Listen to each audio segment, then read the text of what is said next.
Before announcing his departure as head of DOGE, Elon Musk criticized President Trump's so-called Big Beautiful Bill in an interview with CBS News, saying it adds to the federal deficit.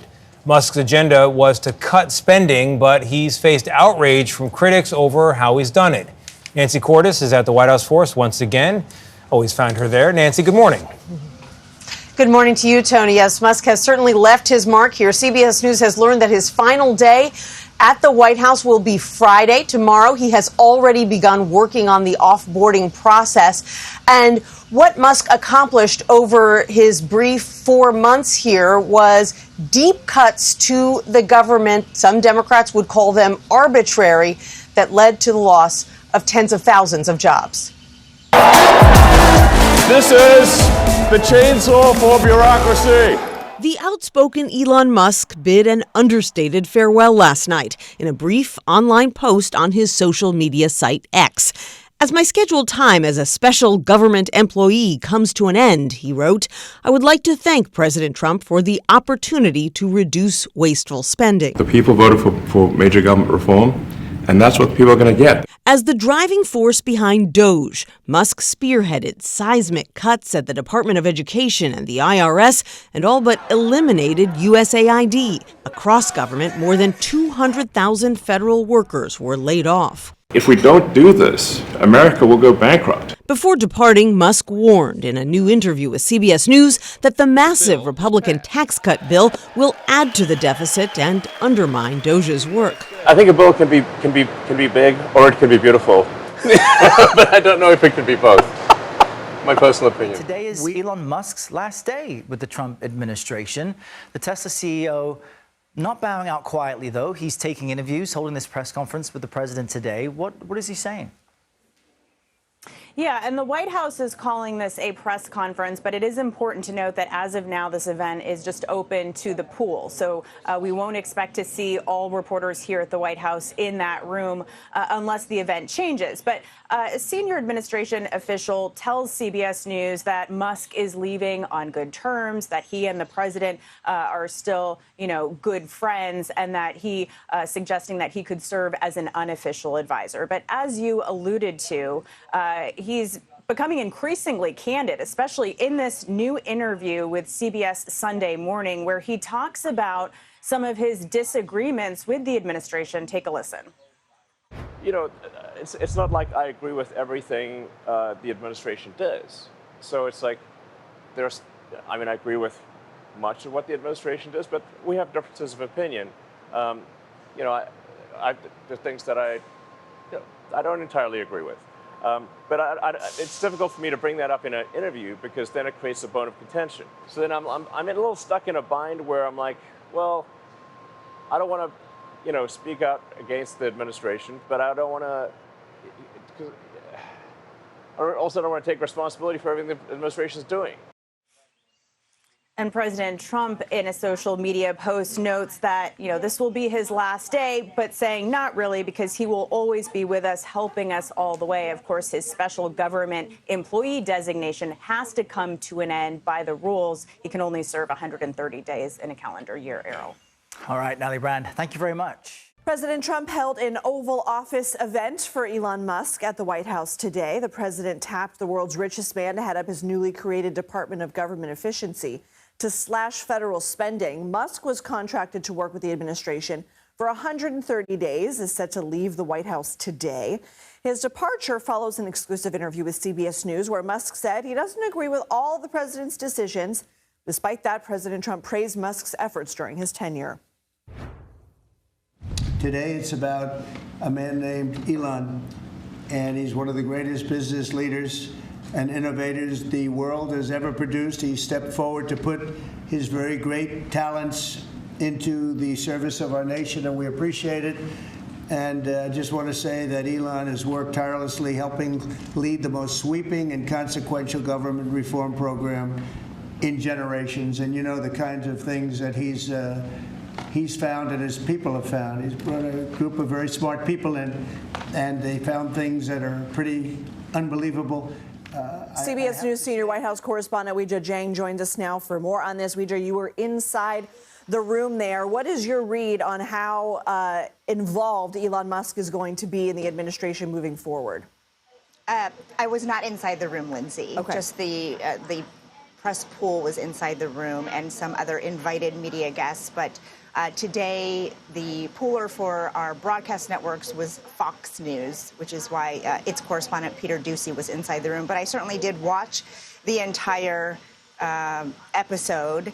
And, they tried to take a victory lap and try to explain away why the projected amount of savings so far for DOGE, or rather for fiscal 2026, is only $175 billion. Musk said that number was growing, but it's certainly a far cry from the $2 trillion he initially predicted, and then revising that later to $1 trillion.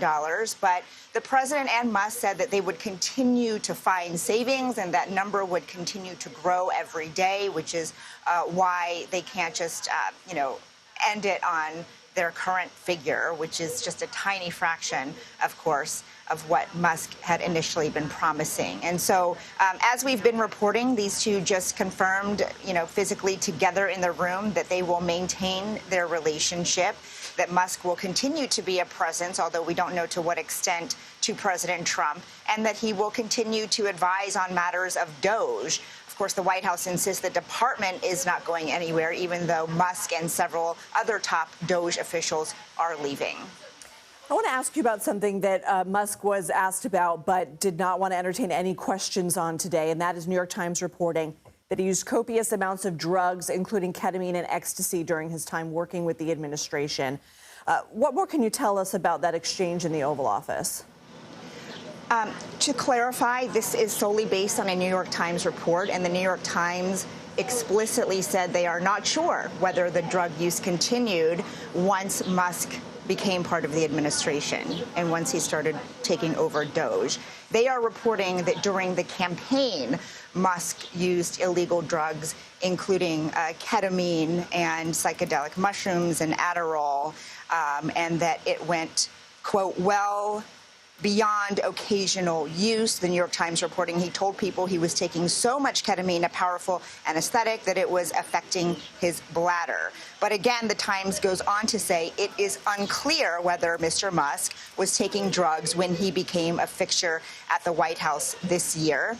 And so a reporter tried to ask Musk about this and barely got in more than a few words, just mentioning a new New York Times report when Musk started railing against the newspaper, saying it is essentially not credible, and saying very quickly, let's move on. And then they did. They moved on, and nobody else during this entire, 40-some minute opportunity in the Oval Office followed up. So we don't have a direct response from Musk or, frankly, from President Trump, who hired him to work here at the White House. Thank you for clarifying that. And Weijia, what sort of media representation was allowed in for this event? So the official pool list, because remember, the Oval Office is small. You can't shove in the hundreds of White House reporters and correspondents who all cover President Trump. So every day there is a group of reporters who are essentially chosen by the White House to go inside the Oval Office. And those are the people that get to ask questions of the president. And today that included Fox News, Newsmax, The Hill, ABC Radio, The Wall Street Journal, a new media outlet called Merit Street Media, and I also saw the Daily Caller inside. And so, a lot of the media outlets would be considered MAGA-friendly, would be considered conservative and Trump-friendly. And so the outlets that typically used to be part of the pool, just by standard protocol, independently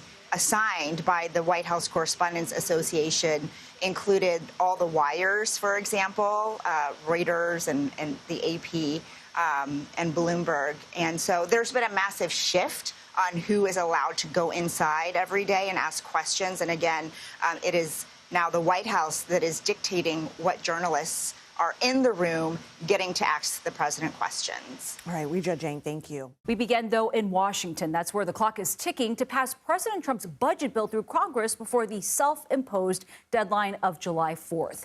The House is back in session, and lawmakers in the lower chamber are back on Capitol Hill following a short recess. Their return comes a day after the Senate returned from their break, and as they face mounting pressure from President Trump to pass his so-called big, beautiful bill.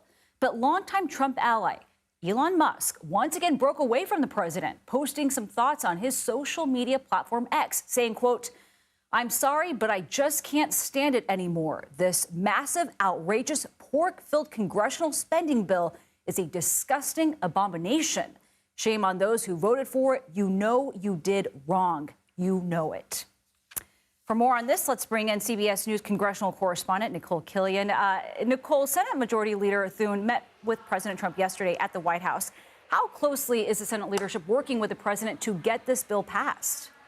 Well, as you can see, that meeting that the majority leader had just yesterday with the White House is an indication of how closely aligned the White House and Senate and House leadership are, for that matter. I mean, look, when we watch the bill go through the House, I can't count the number of times that Speaker Mike Johnson was over at the White House, or President Trump came to the Hill, or members of the House Republican Conference were meeting with the president. Similarly, now that the bill is on this side of the Capitol, you know, we're seeing that same type of maneuvering in terms of, you know, the leader having continuing conversations with the president. Of course, also the president reaching out to a number of different senators. So that will likely continue as we get to the point of potential passage. Hey, Nicole, on that point, Kentucky Senator Rand Paul, he's one of several members calling for significant changes to this legislation. And earlier, he talked about the importance of strength in numbers to have their voices heard. Take a listen. Right now, there are competing factions, though. There are 4 or 5 who don't want any spending cuts, and there are 4 or 5 who want more spending cuts. So it's who sticks together better and who has more courage to stand up and say no. Republicans in the Senate who support the president's agenda looking to win over these remaining holdouts at this point. Yeah, well, Rand Paul is going to be a hard one to sell this package on. I mean, you know, as you heard there, one of his biggest concerns is, you know, how much this will add to the debt and deficit. He's certainly not the only fiscal hawk in the Senate that is concerned about that. But honestly, you could take any bill, whether it's, you know, the usual government funding bills that we're talking about, you know, every so often to fund the government. You know, Rand Paul typically opposes those too for that same reason, that it adds to the debt and deficit. It's not paid for. You know, there are pay-fors in this package, but certainly it doesn't go far enough as far as Senator Paul is concerned. But that being said, you know, there are some other senators who may be more convincible. You know, we're particularly keeping our eye on more moderate members, people like Susan Collins, who has expressed some concerns about potential Medicaid cuts. You know, Tom Tillis is another who's expressed some concerns about the rollback of green energy credits. But at the same time, these are senators who are up for re-election, so they're kind of in a delicate balance in terms of, you know, what they're going to support in terms of a final package. So those are the Republicans that we are watching more closely to see what kind of arm twisting happens behind the scenes and what potential changes may take effect with the bill as it moves through the Senate. Yeah, plenty more can happen over the next month. Nicole, thank you very much. And for more on this, let's go to CBS News Chief White House Correspondent Nancy Cordes. Nancy, you heard there from Rand Paul. President Trump took aim at Rand Paul twice with multiple posts on Truth Social saying, quote, Rand votes no on everything, but never has any practical or constructive ideas. His ideas are actually crazy losers, he says. The people of Kentucky can't stand him. This is a big growth bill. So a lot to unpack there. What should we make of this particular dispute? It's also important to note, Nancy, there are other holdouts. So why is the president so focused on Senator Paul here? Probably, Nancy, because he recognizes that Senator Paul is unlikely to come around. He likely can't be convinced, so the president doesn't have a lot to lose by attacking him in this way, whereas he does need to bring a few of these other Republican holdouts over to his side. The door is still open to that, and so he's not going to go after them as ferociously. The president can afford to lose a couple of Republicans in the Senate, and he may just view Rand Paul as one of those that he is unlikely to convince because this is a long-time issue of Senator Paul's, and he has been outspoken on it, whether there's a Democrat or a Republican in office.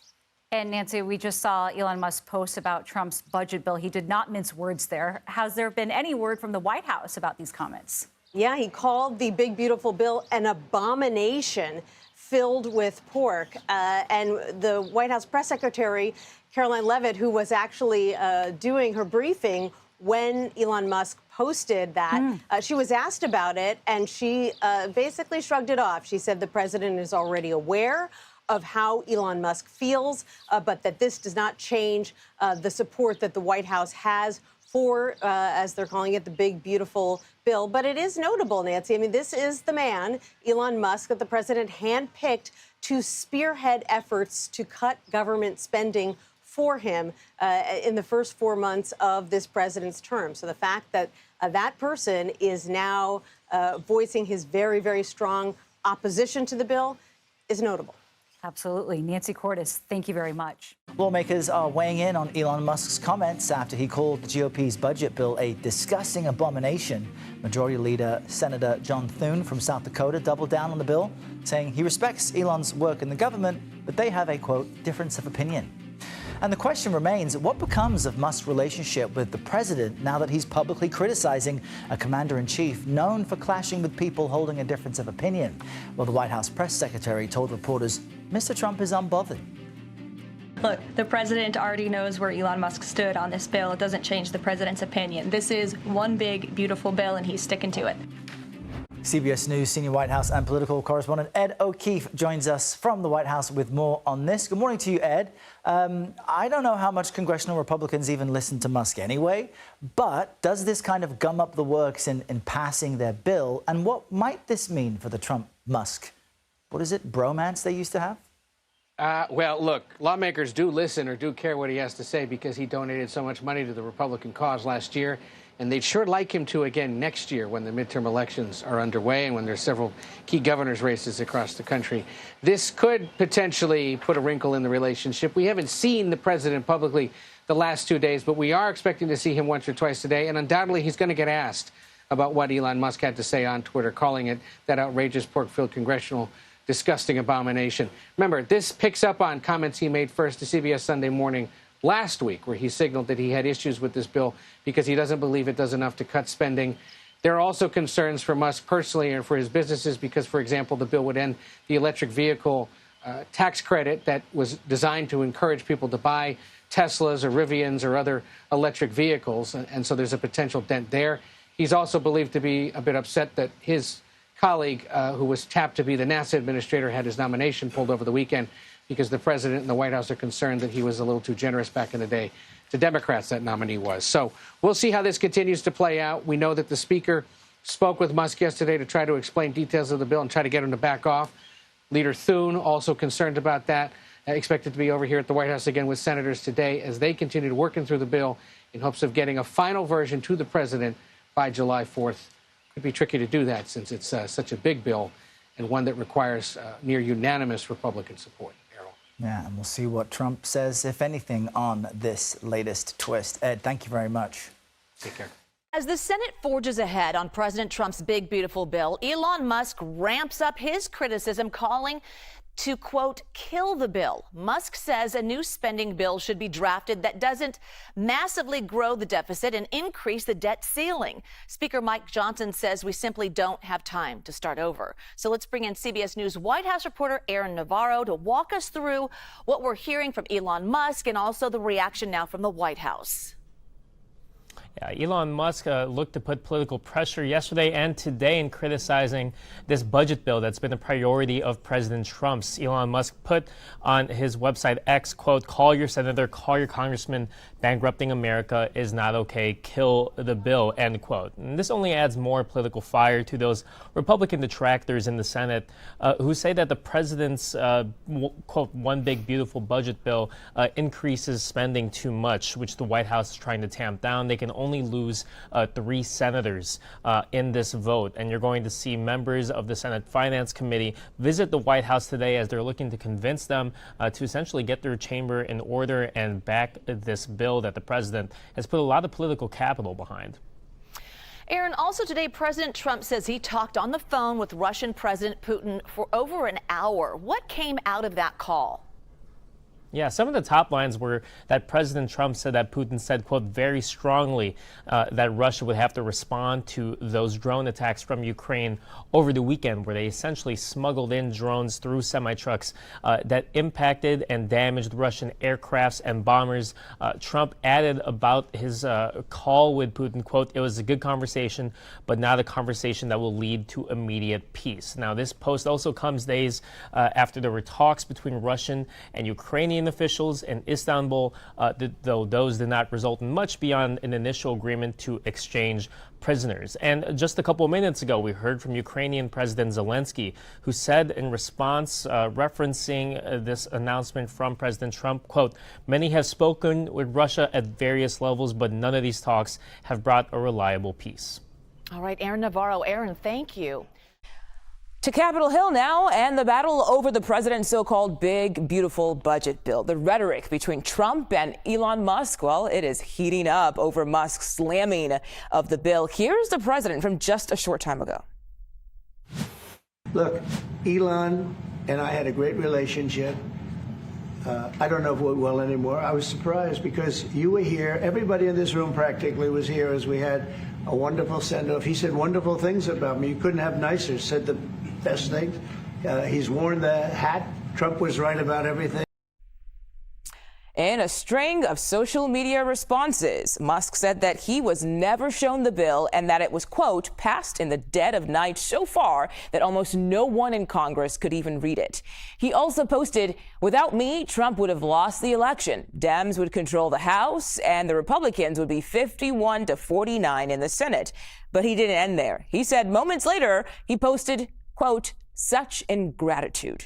CBS News congressional reporter Torian Small joins us now with much more on this tug of war between Trump and Musk. I want to say we didn't see that coming, but maybe some of us did.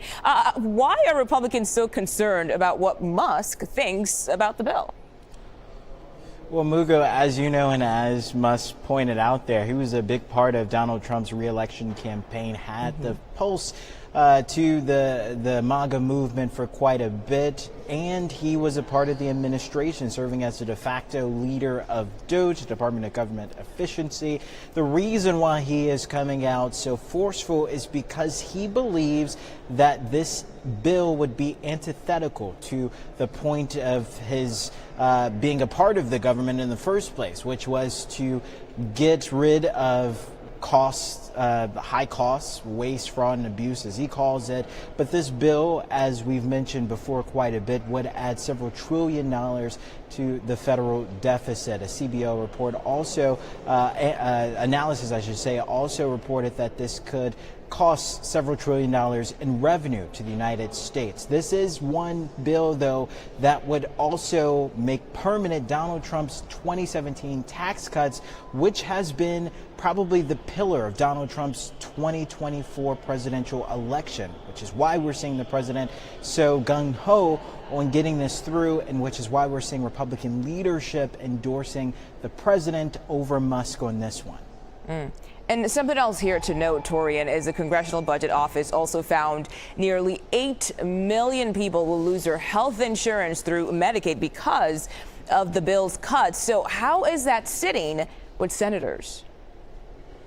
Yeah, and part of the reason for that is because of the increased work requirements, about 20 hours a week for either schooling, a job, or volunteer work. There's also some different changes or provisions in this bill that would change up the way the state and federal government shares the cost of Medicaid. That's cause for concern for quite a few Republicans here, like Senator Josh Hawley of Missouri. He said that could be a real big strain on rural hospitals. We also heard from Senator Tommy Tuberville of Alabama. He said he has some concerns about cuts to Medicaid as well. Problem, though, he's seeing with this is he wants to get through Donald Trump's tax bill But he says in it, this is pretty colorful, he said that the bill is like putting lipstick on a pig. He still will endorse that pig or move that pig forward. But for some reason why that was the illusion that he wanted to create with this. Listen, this is one of those things where Republicans have to coalesce around it because they have a very slim majority in the House. They're able to get through this bill through without a filibuster-proof majority because of the budget reconciliation process. But still, only 3 defectors they're allowed to go against the Republican Party. If more than that, this bill is essentially dead, Mugo. Wow. Let's talk about another aspect of the bill that just hasn't gotten a lot of attention just yet. And it's a provision that critics say is Trump's way of weakening the judiciary. Can you talk to us about this one?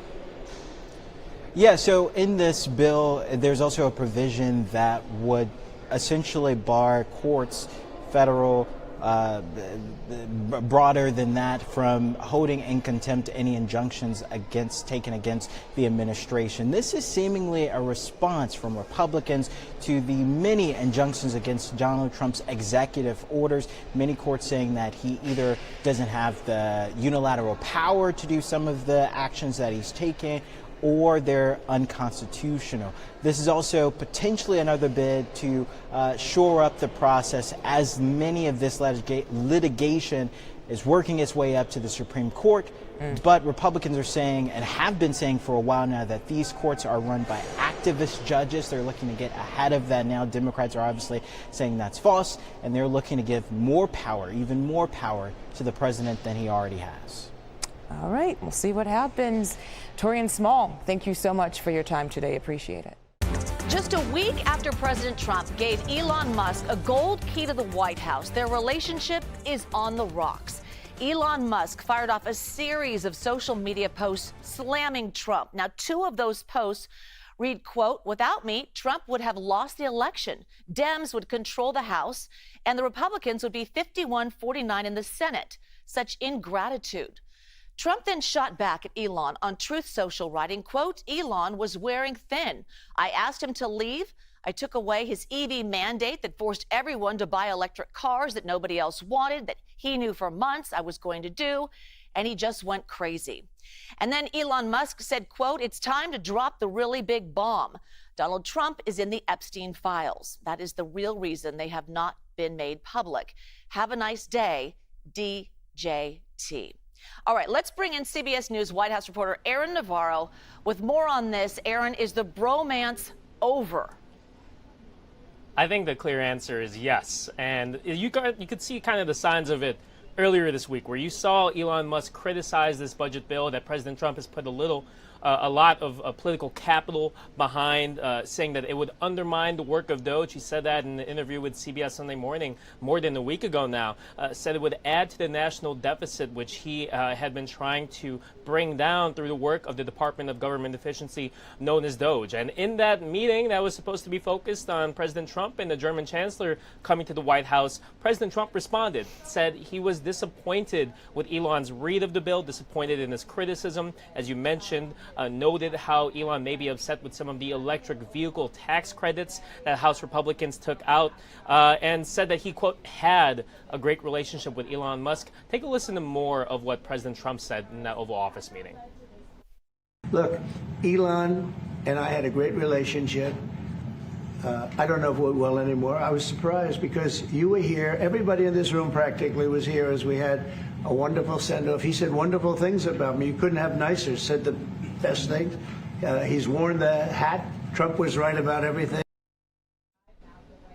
Now, Musk has been posting essentially throughout that Oval Office meeting, and since said and insinuated that Trump is a hypocrite when it comes to reducing the government spending. And as you brought up, the most notable tweet or X post I've seen from him lately, claiming that he is in the files related to Jeffrey Epstein, the multimillionaire who was a convicted sex offender. And you saw the Department of Justice under this new Trump administration make a big deal of putting out the first volume about the Jeffrey Epstein files, and there were a lot of pages that were redacted. That all being said, we have not heard back yet from the White House or President Trump responding to that claim from his once partner here, Elon Musk. All right, other matters at the White House. President Trump talked trade with Chinese President Xi Jinping just this morning. So what came out of that call?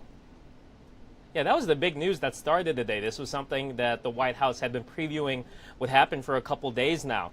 They spoke for an hour and a half, focused on trade. President Trump said that there would be another round of talks between U.S. officials and Chinese officials at a to-be-determined date. As you remember, a couple weeks ago, you saw them meet in Geneva. President Trump said that rare earth minerals will be the main topic. Those are being used for many electronics, and China has recently restricted exporting some of those materials back to the U.S., which has frightened, in a way, some U.S. companies. But it was certainly all about trade. President Trump said that neither Russia or the effort to stop Iran from getting a nuclear weapon came up. But bottom line, this is a clear sign that trade talks are continuing between the U.S. and China after a couple weeks where it seemed like it was a big stalemate on where the two countries would go. All right, Aaron Navarro. Aaron, thanks so much. The feud between President Trump and Elon Musk comes as Trump set a July 4th deadline for Congress to pass the big, beautiful bill. There were already some Republican holdouts concerned the bill could increase the deficit, and Musk's criticism may cause more concern. CBS News congressional correspondent Nicole Killian joining us live from Capitol Hill. So, Nicole, what is Musk's big beef with the big, beautiful bill? Well, I think we have to start with Musk's big beef now with Speaker Mike Johnson. You know, it's not just the president that is engaged in a tit for tat on social media. Now we are seeing this between Elon Musk and Speaker Mike Johnson. Just a short time ago, Elon Musk posted, "Where is the Mike Johnson of 2023?" To which the speaker just replied that the Mike Johnson of 2023 is the same Mike Johnson who has always been a lifelong fiscal hawk, who now serves as speaker and is implementing a multi-stage plan to get our country back to fiscal responsibility and extraordinary economic growth. Now, that is the most that we have heard from the speaker for the better part of today, since he was due to speak with Elon Musk by phone. He just arrived here at the Capitol, and I asked him if he has spoken to Musk. He did not comment, nor did he weigh in on this now very public spat between Elon Musk and the president. But certainly, you know, this is something that is critical in terms of the fragility of the relationships here, but also, you know, a lot is on the line for the speaker. He really wants to make sure that the president's bill gets passed, because even once it clears the Senate, if it clears the Senate, it will have to come back through the House. And so that is why the speaker remains heavily engaged to try to work with the Senate to get this bill over the finish line. Sure. And Nicole, could Elon's position sway anyone in Congress?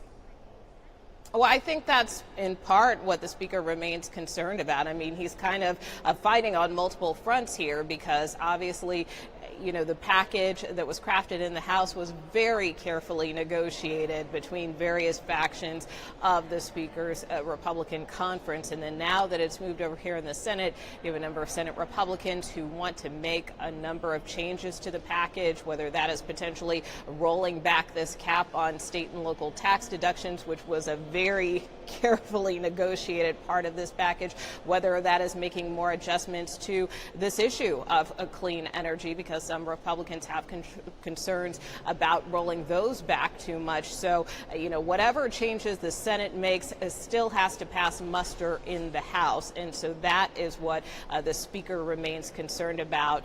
And so, again, we will see how these things play out over the next couple of weeks. Yeah, good information. Nicole Killian. Nicole, thank you. Hello, thank you so much for joining us. President Trump taking a high-stakes call with the leader of China on the same day he ignited a feud with the richest man in the world. The president spoke with Chinese President Xi Jinping this morning for a long-awaited conversation about trade. Going into the call, both sides had accused the other of undermining existing trade agreements.